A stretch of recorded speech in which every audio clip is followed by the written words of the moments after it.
Welcome to Guide Guru. We hope this video helps.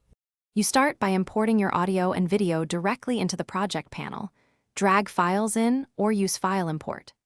Once done, create a sequence that matches your footage frame rate and a 48K HC sample rate to avoid pitch or sync issues.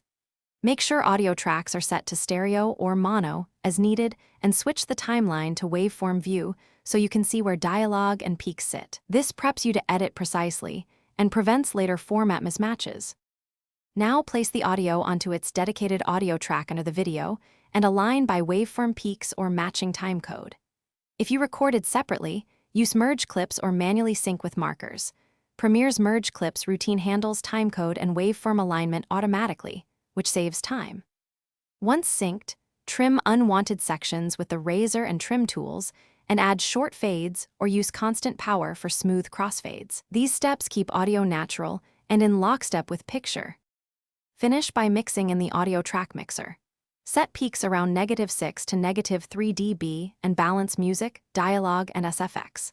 Apply EQ to reduce muddiness, gentle compression to control dynamics, and noise reduction if needed. Use Essential Sound for quick presets. When ready, export via Media Export. Choose AAC or PCM, match sample rate and bitrate to your sequence, and enable loudness normalization if required. If audio drifts, relink original files and reconfirm sample rates to fix sync issues. Thanks for watching. Consider subscribing if we helped you today.